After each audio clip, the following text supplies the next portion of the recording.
गलतफहमी फैला रहे हैं लोग, कुछ नेतागण, कि दे विल बी लॉकडाउन।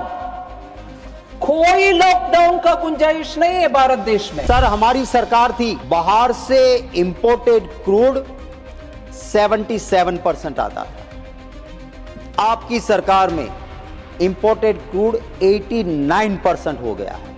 ये क्यों हुआ है मित्रों? 20 TCF ऑयल एंड गैस मिल गया है। अब मेरा गुजराती कॉक खोलेगा, पानी नहीं पेट्रोल और डीजल आएगा। वीडियो है, मैं दिखाऊंगा। मैं इस ऐतिहासिक और दूरदर्शी बिल के लिए हमारे प्रधानमंत्री श्री नरेंद्र मोदी जी और वित्त मंत्री श्रीमती सीतारमण जी का बहुत बहुत आभार व्यक्त करती हूँ। माननीय सदस्यगण, मेरा आग्रह है कि आप धन्यवाद देने में जो समय खर्च करते हो ना, उससे ज़्यादा प्रश्न पूछने में समय खर्च कर दो। क्या हम ऐसा भारत बनाना चाहते हैं जहां आपदा में सेवा हो या आपदा में सौदा? पूरा विश्व हमारी तरफ देख रहा है, हमें हमारी शक्ति को पहचान रहा है, वहीं विपक्ष के साथी उसको नहीं समझना चाहते। उसके लिए इनको माफी मांगनी चाहिए, जनता से माफी मांगनी चाहिए। तो ये हो गई कि हमारे देश के कुछ राज्यों के मुख्यमंत्रियों में प्रतिस्पर्धा चल रही है कि कौन कितना ज्यादा नफरती बयान दे सकता है। When you go to pick up your phone, ask yourself, why are you picking up your phone? And experts say one trick is you count up to 10 before you touch your phone. सभी अपनी अपनी language में बोलो आज, ताकि आप अपने क्षेत्र की जनता से कनेक्ट हो जाओगे। अयम निजम परोबेत्ति गगना लघु चेतसा मुदारि चरता नाम तू वसुदैव कुटुंबकम। ये मेरा, ये तेरा, ये छोटे दिल वालों, ये सोच छोटे दिल वालों का है। जो विशाल हृदय के होते हैं वो तो कहते हैं सारी दुनिया ही एक परिवार है। और कोई ज्ञानवान ज्ञान देना चाहता है? देश में किसी भी तरह का कोई लॉकडाउन नहीं लगने वाला है। वित्त मंत्री ने सदन में आज इस बात का ऐलान कर दिया। साथ में यह भी बताया कि वेस्ट एशिया की जंग से दुनिया भर में तेल गैस को लेकर किल्लतें शुरू हो गई हैं, लेकिन भारत उन देशों से काफी अच्छी स्थिति में है। किस स्थिति में है ये भी बताएंगे, और ये भी कि क्या जेनेरिक दवाओं का असर बाकियों की अपेक्षा कम होता है। बात इसकी भी होगी कि डिजिटल एडिक्शन से छुटकारा पाने के लिए आपको क्या करना चाहिए। बात सट्टेबाजी की भी होगी, जो IPL की शुरुआत से पहले ही सदन में चर्चा का विषय बन गया। ये भी बताएंगे कि शिवराज सिंह ने सदन को सत्संग में क्यों और कैसे बदल दिया, और स्पीकर ओम बिरला ने किसे ये नसीहत दी कि अपने पार्टी के मंत्री महोदयों को धन्यवाद करने में सदन का वक्त जाया न करें, बल्कि सवाल पूछकर सदन के समय का सदुपयोग करें। नमस्ते, मेरा नाम सत्यम है और आप देख रहे हैं खबरगांव का संसद की कार्यवाही से जुड़ा खास शो पार्लियामेंट स्ट्रीट। कभी नहरों को लाश उगलते देखा है। पंजाब, हरियाणा, राजस्थान और दिल्ली की कनाल में ये नज़ारा आम है, लेकिन ये लाशें आती कहां से हैं और कौन इन सड़ गल चुकी लाशों को नहर से बाहर निकालता है, और कैसे जो कभी एक जीता जागता इंसान था वो बन जाता है एक अनआइडेंटिफाइड डेड बॉडी। खबरगांव की एक नई डॉक्यूमेंट्री के जरिए हमारी टीम ने 4 राज्यों की नहरों की तफ्तीश की है और जाना है कि कैसे पुलिस प्रशासन और सरकार के कलेक्टिव फेलियर के चलते नहर बनी हुई है तैरता हुआ रेगिस्तान। सोमवार यानी 30 मार्च की सुबह 8:30 बजे खबरगांव के YouTube चैनल पर जरूर देखिए हमारी नई डॉक्यूमेंट्री डेड बॉडी फाइंडर। अब आगे बढ़ते हैं संसद की ओर। लोकसभा और राज्यसभा में आज क्या क्या हुआ इसकी चर्चा क्रमवार करेंगे, लेकिन सबसे पहले आप लोकसभा और राज्यसभा से एक एक सदस्य की स्पीच सुनिए, जो कि आज की कार्यवाही का सबसे हाईलाइटेड मुद्दा बनी रही। लोकसभा में आज the insolvency and bankruptcy code amendment bill 2025 पर चर्चा हुई। अलग अलग सदस्यों ने इस पर अपनी राय दी। इसी क्रम में सदन में एक लंबे समय बाद बोलने का मौका दिया गया बीजेपी सांसद कंगना रनौत को। उन्होंने एक तीर से 2 शिकार वाली कहावत को सार्थक करते हुए एक तरफ तो इस बिल के लिए सत्ता को सलाम किया, वहीं दूसरी तरफ कांग्रेस का इतिहास खंगालकर विपक्ष पर हमला भी किया। सुनिए कंगना ने क्या कहा। मैं इस ऐतिहासिक और दूरदर्शी बिल के लिए हमारे प्रधानमंत्री श्री नरेंद्र मोदी जी और वित्त मंत्री श्रीमती सीतारमण जी का बहुत बहुत आभार व्यक्त करती हूँ। एक वक्त था जब कांग्रेस के प्रधानमंत्री जो हैं बड़े बड़े उद्योगपतियों के जो लोन हैं वो फोन पर कराया करते थे, और इस बात में कोई भी संशय नहीं है कि जैसे नेता होते हैं वैसी ही जनता होती है, जैसे राजा होते हैं वैसी ही प्रजा होती है। और इसका सबसे बड़ा प्रमाण महोदय जी हमें 2016 में मिला, जब IBC पहली बार आया और हम सब ने देखा कि NCLT में जो 87% जो केसेस थे उनके जो सेटलमेंट वर्थ 13.9 लाख करोड़ के थे, आईबीसी आते ही वो सेटलमेंट बिना कोर्ट जाने से पहले ही प्री एडमिशन स्टेज पर ही वो सेटल हो गए। क्राउन डेट करके जो अंग्रेजों द्वारा चलाई गई ये जो कुनीति है, जिसके करके जो भारतीयों को लूटने का एक जो उनका जो काम था, कभी कांग्रेस ने नहीं सोचा कि हम भारतीयों को इससे मुक्ति दिलाएं। ये काम भी हमारे यशस्वी प्रधानमंत्री नरेंद्र मोदी जी ने कहा। बैंक जो है किसी भी अर्थव्यवस्था का जो है वो आधार होते हैं। बैंकों की इतनी खस्ता हालत की हुई थी, 5% से लेकर 20% उनका सिर्फ मात्र रिकवरी रेट था। और ऐसे यहाँ के वित्त मंत्री थे कांग्रेस के जो कहते थे कि ये अनपढ़ गवार लोगों का देश है, ये क्या डिजिटल पेमेंट्स करेंगे। और हमारे प्रधानमंत्री जी ने जो भारतीयों का आत्मविश्वास तार तार कर दिया था, ये कांग्रेस के लोगों ने उन आत्मविश्वास को जगाया। 50 करोड़ से ज्यादा जनधन खाते खोले, जन जन को जो है बैंकों से कनेक्ट किया और आज जो है बैंकों का जो है सशक्तिकरण जो है प्रधानमंत्री नरेंद्र मोदी जी ने किया है। कांग्रेस पर हमलावर कंगना ने आज सदन में राहुल गांधी को शर्म करने की नसीहत भी दे दी। किस मुद्दे पर आप खुद सुन लीजिए। एनपीए का जो रेट है, मतलब जो नॉन परफॉर्मिंग एसेट्स थे, कांग्रेस के टाइम पे 11.5% थे और अब मार्च 2025 में वो घटकर 2.25% हो गए हैं। लेकिन राहुल जी क्या कहते हैं कि हमारी इकोनॉमी तो डूब रही है, कहीं कहीं जाके वो देश के बारे में इतना गंदा बोलते हैं। उनको एक ट्यूशन देनी चाहिए और उनको बताना चाहिए कि 3% जो है ग्लोबली एक्सेप्टेबल है, it is in a very good position और उनको शर्म आनी चाहिए। हर जगह जाकर जो है भारत की इकोनॉमी के बारे में इतना गलत बोलते रहते हैं। आज की दूसरी सबसे हाईलाइटेड स्पीच आई राज्यसभा से। वित्त मंत्री निर्मला सीतारमण ने राज्यसभा में फाइनेंस बिल पर उठाए गए सवालों का जवाब दिया। इसी दौरान उन्होंने देश में तेल और गैस की किल्लत की संभावनाओं पर सदन को बताया कि देश में किसी भी तरह का कोई लॉकडाउन नहीं लगने वाला है, ये सिर्फ एक अफवाह है। क्या बोली है वित्त मंत्री, आप भी सुनिए। What is happening in Pakistan? 200% hike on high octane fuel is happening. 20% hike on petrol and diesel overnight हुआ है। Petrol now is sold at 321 rupees, Pakistani rupees a liter. And this is a reported news. I am not sourcing it from somewhere else. Smart lockdowns announced in Sindh province so that their fuel can be conserved. Restricting movement, gatherings and public events down to one more paper is reported even from Pakistan. Schools are shut for 2 weeks. Government offices have moved to 4-day working week. Private offices told to shift 50% staff to work from home. हम ये तो नहीं कर रहे हैं sir, मगर गलतफहमी फैला रहे हैं लोग, कुछ नेतागण, कि there will be lockdown. कोई लॉकडाउन का गुंजाइश नहीं है भारत देश में। ये गलतफहमी फैलाना छोड़ना चाहिए नेतागण। बेसलेस रूमर मॉन्गरिंग और जनता के मन में एक भय फैलाने के लिए कुछ भी कह दो। कहां हो रही है लॉकडाउन का? पाकिस्तान में हो रही है ना कि इंडिया में। Sir, markets and shopping centres are ordered to be closed by 9:30 PM Pakistan में। इधर हो रही है क्या? ऐसे कुछ नहीं है। खैर, ये तो हुई सदन की हाइलाइट्स। अब सदन की पूरी कार्यवाही पर नजर डालते हैं। शुरुआत लोकसभा से। लोकसभा में आज प्रश्नकाल की शुरुआत कुछ खास मुद्दों के साथ हुई। आरएलडी सांसद चंदन चौहान ने जेनेरिक दवाओं को लेकर सवाल किया। पूछा कि ऐसी धारणा है कि कुछ जेनेरिक दवाओं की प्रभावशीलता कम होती है और अलग अलग ब्रांड्स की दवाओं में भी उनकी प्रभावशीलता बदलती है। ऐसे में क्या सरकार के पास कोई ऐसा सिस्टम है जिसमें दवाओं की रेटिंग कर उन्हें रैंक किया जा सके? चंदन चौहान के सवाल पर स्वास्थ्य और परिवार कल्याण राज्य मंत्री अनुप्रिया पटेल ने जवाब दिया और जेनेरिक और ब्रांडेड दवाओं को लेकर चल रही भांति भांति की धारणाओं की जानकारी भी दी। क्या बोली है, आप भी सुनिए। जहां तक गुणवत्ता का सवाल है, मैं कुछ बातें स्पष्ट कर देना चाहती हूं। सबसे पहले तो हमारे यहाँ जो भी दवाएं मैन्युफैक्चर होती हैं, वो जेनेरिक हो या ब्रांडेड हो, सभी दवाओं को उनको ड्रग्स एंड कॉस्मेटिक एक्ट 1940 के तहत जो क्वालिटी और सेफ्टी स्टैंडर्ड्स हैं, उनको कंप्लाई करना ज़रूरी है।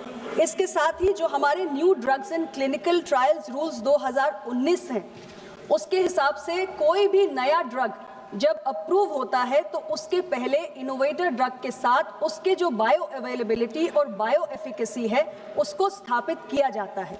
साथ ही हमारे देश में जितने भी ड्रग्स हैं उनकी क्वालिटी की हम रूटीन तरीके से चेकिंग भी करते हैं और इसके लिए हमारे जो लाइसेंसिंग अथॉरिटीज हैं, हमारे जो ड्रग इंस्पेक्टर्स हैं, वो बाजार से ड्रग सैंपल्स उठाते हैं जो हमारे सिडेस्को के लैब्स में जाते हैं और अगर उसमें कोई भी NSQ, स्पूरियस या अनएडल्ट्रेटेड पाया जाता है तो हम उसकी जानकारी अपने सिडेस्को के वेबसाइट के ड्रग अलर्ट सेक्शन में भी देते हैं। इसके साथ ही ड्रग्स के पूरे क्वालिटी इकोसिस्टम को मजबूत करने के लिए हमने रिवाइज शेड्यूल M को भी जारी किया है, जिसके तहत गुड मैन्युफैक्चरिंग प्रैक्टिसेस का पालन ड्रग मैन्युफैक्चरिंग यूनिट्स में हो, इसको हम इंश्योर कर रहे हैं। तो भारत के अंदर जितनी भी दवाएं आज हमारे देश के अंदर नागरिकों को दी जा रही है, जेनरिक हो या ब्रांडेड हो, सभी की quality, safety, efficacy same standards के हिसाब से वो मान्य है और उसका पालन किया जा रहा है। अनुप्रिया पटेल के जवाब पर बीजेपी सांसद रामवीर सिंह बिधूड़ी ने अपना सवाल पूछने से पहले मंत्री महोदया को जानकारी देने के लिए धन्यवाद दिया। इस पर स्पीकर ओम बिरला ने सदन के सांसदों को एक और बार नसीहत दी। क्या नसीहत है, आप भी सुनिए। माननीय सदस्यगण, मेरा आग्रह है कि आप धन्यवाद देने में जो समय खर्च करते हो ना, उससे ज्यादा प्रश्न पूछने में समय खर्च कर दो। धन्यवाद की आवश्यकता नहीं है। प्रश्नकाल के दौरान ही कांग्रेस सांसद मोहम्मद जावेद ने ऐसा सवाल पूछा कि स्वास्थ्य एवं परिवार कल्याण मंत्री भड़क उठे और सदन में कांग्रेस के इतिहास को एक बार फिर से खोल दिया। पहले मोहम्मद का सवाल सुनिए। एम्स में 6297 पोस्ट में 2356 पोस्ट खाली हैं जो 38% है और नॉन फैकल्टी में 59,000 में 17,235 है जो 30% खाली है। और मैं एग्जांपल लेना चाहता हूं सर, एम्स दिल्ली का, वहां पे डेली पेशेंट, आउटडोर पेशेंट्स आते हैं, ओपीडी पेशेंट 16,000, फिर इमरजेंसी अलग 600-800 आते हैं, फिर इन हाउस पेशेंट्स हैं। तो इतनी वैकेंसी में कैसे ये काम चला रहे हैं? मेरा सिंपल सा क्वेश्चन है सर कि ये जो वैकेंसीज हैं इसको कब तक भरेंगे? अब जवाब जेपी नड्डा का, जो उन्होंने इस सवाल के बदले में दिया था। इन्होंने कहा कि सरकार स्वास्थ्य के मामले में बहुत पीछे है। मैं रिकॉर्ड को जरा सा सामने रखना चाहता हूं। आपने 1960 से लेकर 1998 में एक all India institute of medical sciences खोला, एक। अटल बिहारी वाजपेयी जी की सरकार ने 6 खोले और मोदी जी ने 23। जेपी नड्डा ने कांग्रेस का इतिहास तो खोल ही दिया, लेकिन मोहम्मद जावेद ने जो सवाल पूछा उसका जवाब दिया नहीं। इस पर मोहम्मद जावेद ने सप्लीमेंट्री सवाल उठाते हुए सदन में एक बार फिर से जेपी नड्डा पर सवालों की बौछार कर दी। क्या बोले अब मोहम्मद जावेद, आप भी सुनिए। सर मेरा जवाब आया नहीं सर। मैंने सिंपल सा पूछा था कब वैकेंसी भरेंगे, और सर मैं डॉक्टर हूँ, MBBS डॉक्टर हूँ, तो मुझे पता है कि 20,000 पेशेंट्स का इलाज करने में 800 फैकल्टी सक्षम नहीं है। तो मैंने जो सवाल पूछा उसका जवाब सर से नहीं मिल पाया। एक मिनट। दूसरा सर सप्लीमेंट्री में पूछना चाहता हूँ, जैसे मैंने बताया या बता रहा हूँ कि उस लगभग 18-20 हज़ार पेशेंट्स जो डेली आती हैं उसमें 1500 से 2000 बिहार से आते हैं, मेरे राज्य से, विच इज़ अबाउट 15%। बिहार में 29 फरवरी 16 को हेल्थ मिनिस्ट्री को जब यहाँ से प्रपोजल गया सेंटर से कि बिहार में भी खोलना है, तो ये 27 जिलों में चिट्ठी गई कि भाई किसके पास 200 एकड़ जमीन है। सर यार एक मिनट, 4 महीने के बाद, 3 महीने के बाद 4-6-16 को यहाँ की बात किशनगंज जिला से ये प्रपोजल गया कि हमारे पास 200 एकड़ जमीन है, और 1 महीने के बाद सर 16-17 छोटे छोटे किसान लोगों ने जमीन एम्स को दान किया कि वहां पे एम्स बने, लेकिन अनफॉर्चुनेटली किशनगंज को नहीं दिया गया, ये दरभंगा को दिया गया। और दरभंगा में सर 187 सर आधा सेकंड सर 187 एकड़ है, 200 एकड़ नहीं है जो मांग थी, 187 वो मार्शी लैंड है। और इलेक्शन से पहले अनाउंस हुआ, इलेक्शन से पहले जब इलेक्शन होता था तब तक फाउंडेशन हुआ सर, 1264 करोड़ में लगभग 40 करोड़ खाली गेट बनाने में लगा सर। माननीय- उसमें कम से कम 20,000 करोड़ लगेगा। माशी लैंड में कभी नहीं बन पाएगा। एम्स में भर्ती और दरभंगा एम्स के कंस्ट्रक्शन पर सवाल उठाने पर जेपी नड्डा ने जवाब भी दिया। क्या कहा, सुनते हैं। माननीय सदस्य ने कहा कि कब पद भरे जाएंगे। ये भरे जा रहे हैं। It is a continuous process. हर 3 महीने पर एक इंटरव्यू होता है जिसके माध्यम से भर रहे हैं, लेकिन स्टैंडर्ड का होगा तो कब भरेंगे। दूसरी बात इन्होंने कही, इनको पीड़ा है किशनगंज की, बात सही है, ये वहां से सदस्य है, होनी भी चाहिए पीड़ा। लेकिन बिहार सरकार ने हमको दरभंगा की जमीन दी। दरभंगा की जमीन पर 1200 करोड़ रुपए की लागत से वहां all India institute of medical sciences बन रहा है। लोकसभा में शून्यकाल के दौरान सपा सांसद रमाशंकर राजभर ने उत्तर प्रदेश के Allahabad university, Banaras Hindu university, Lucknow university और गोरखपुर यूनिवर्सिटी में छात्र संघ चुनावों को बहाल करने की मांग की। क्या बोले राजभर, सुनते हैं। उत्तर प्रदेश में इलाहाबाद यूनिवर्सिटी जो इस देश को प्रधानमंत्री दिया, लखनऊ यूनिवर्सिटी, गोरखपुर यूनिवर्सिटी, काशी हिंदू विश्वविद्यालय और उनसे संबद्ध जितने भी डिग्री कॉलेज हैं, आज 4 बरस से वहां के छात्र धरना कर रहे हैं, प्रदर्शन कर रहे हैं। आप जानती हैं कि प्रबंधन और छात्रों के बीच में शिक्षा का स्तर सुधारने का एक बड़ा तंत्र था छात्र संघ चुनाव, लेकिन संपूर्ण उत्तर प्रदेश में किसी भी विश्वविद्यालय में और डिग्री कॉलेज में छात्र संघ चुनाव नहीं हो रहे हैं। महोदया, छात्र संघ चुनाव की मांग करने वाले जो छात्र हैं उन पर लाठियां बरसाई जा रही हैं। आज 4 बरस हो गए, उन पर गुंडा एक्ट लगाया जा रहा है।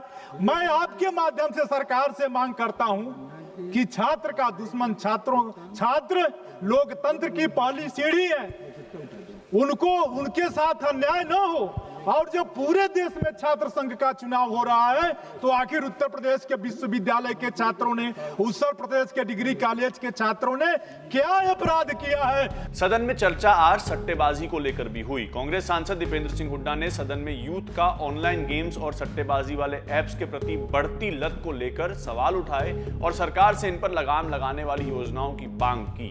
क्या बोले, सुनते हैं। आज अनेक बच्चे घंटों तक रील्स, वीडियो लगातार स्क्रॉलिंग में लगे रहते हैं।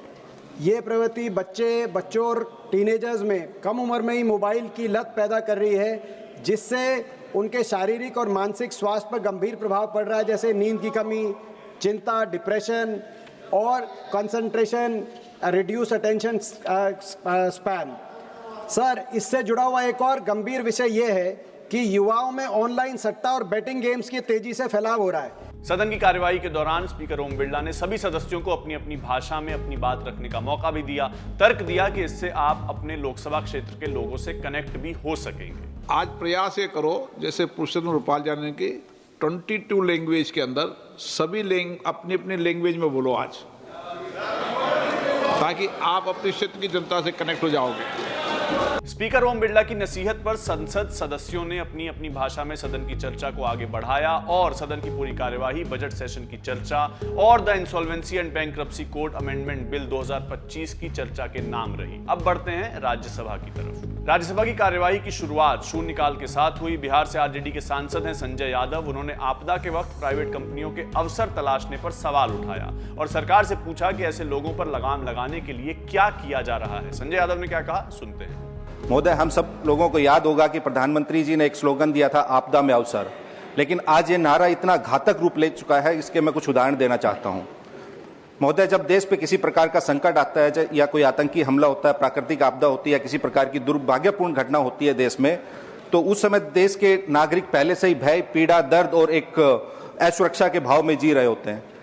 लेकिन दुर्भाग्य से उसी वक्त कुछ कंपनियां, विशेषकर एयरलाइंस कंपनियां और कुछ निजी परिवहन सेवाएं इस संकट में, इस आपदा को मुनाफे के अवसर में तब्दील कर देती हैं। मैं सरकार से पूछना चाहता हूं कि क्या यह संवेदनशील व्यवस्था है, क्या यह मानवीय व्यवस्था है, जो हर वो चीज जो आपदा में मानव को मुफ्त देनी चाहिए, सरकार को इस कदर की लूट डकैती खुलेआम सरकार की आंखों के सामने सरकार की नाकामी और मिली भगत लगती है। यह मरी हुई नैतिकता की प्रकाष्ठा है। महोदय, आज 146 करोड़ देशवासियों के सामने सबसे बड़ा सवाल सरकार की भूमिका को लेकर है कि इन सब मौकों पर सरकार कहां है, उसका स्टैंड क्या है। संसद में चर्चा डिजिटल एडिक्शन की भी हुई। टीएमसी सांसद डेरेक ओब्रायन ने बताया कि आज के वक्त में युवाओं का स्क्रीन टाइम लगातार बढ़ता जा रहा है। आंकड़े पेश करते हुए डेरेक ओब्रायन ने बताया कि ऑन एन एवरेज एक यूजर यूजर एक साल में कम से कम 100 दिन का वक्त मोबाइल चलाने में निकाल देता है। डेरिक के मुताबिक ये एक नई किस्म की लत है जिससे बचने और देश के युवाओं को बचाने के लिए कुछ उपाय करने होंगे। कौन से उपाय हैं, डेरिक ने खुद बताया है, सुनिए। Sir, but I don't want to only state the problem. Here are some suggestions, sir, for youth as well as for adults. One, when you go to pick up your phone, ask yourself, why are you picking up your phone? And experts say one trick is you count up to 10 before you touch your phone. 1, 2, 3, 4, 5. You count up to 10, then only you pick up your phone. The second suggestion people say, sir, is when you're charging your phone, keep it in another room. The third suggestion, sir, is 2 hours before you go to sleep, don't touch your mobile phone. And the fourth one, sir, is what is, it's a term, the sound of silence. No screen time, no phone time. सदन में सपा सांसद जावेद अली खान ने hate speech को लेकर सवाल उठाए। सरकार से मीडिया चैनल से लेकर नेताओं के भाषण तक में होने वाली हेट स्पीच पर कार्यवाही की मांग की अपील की। क्या बोले, सुनिए। नफरती भाषणों की बाढ़ आई हुई है, नफरती अभियान चल रहे हैं, सोशल मीडिया पर लगातार जहर उगला जा रहा है और सरकारी विज्ञापनों के सहारे चलने वाले सो कॉल्ड राष्ट्रीय चैनल लगातार नफरती कार्यक्रम प्रसारित कर रहे हैं। सर, कई स्थानों पर तो सरकारी अधिकारी भी नफरती बयानबाजी करते हुए पाए गए हैं और सर हद तो ये हो गई कि हमारे देश के कुछ राज्यों के मुख्यमंत्रियों में प्रतिस्पर्धा चल रही है कि कौन कितना ज्यादा नफरती बयान दे सकता है। सर, ये सारी नफरती गतिविधियां और नफरती भाषण अल्पसंख्यकों को टारगेट करके किए जा रहे हैं। ऐसी परिस्थितियों में सर, सरकार की चुप्पी, सरकार की निष्क्रियता स्थिति को और ज्यादा चिंताजनक बनाती है। सवाल जवाब के बीच आज राज्यसभा एक पल के लिए सत्संग में भी तब्दील हुई। दरअसल कांग्रेस सांसद राजीव शुक्ला ने केंद्रीय कृषि मंत्री शिवराज सिंह चौहान से सवाल करते वक्त उनके पौराणिक ज्ञान की बात कर दी, जिसके बाद शिवराज सिंह ने न सिर्फ उनके सवालों का जवाब दिया बल्कि अपने पौराणिक ज्ञान की भी एक झलक दिखाई। शिवराज सिंह चौहान ने क्या कुछ कहा, सुनते हैं। अपनी संस्कृति में कहा गया आत्मवत सर्वभूतेषु, सबको अपने जैसा मानो, सिया राममय सब जग जानी, दूसरा कोई है ही नहीं।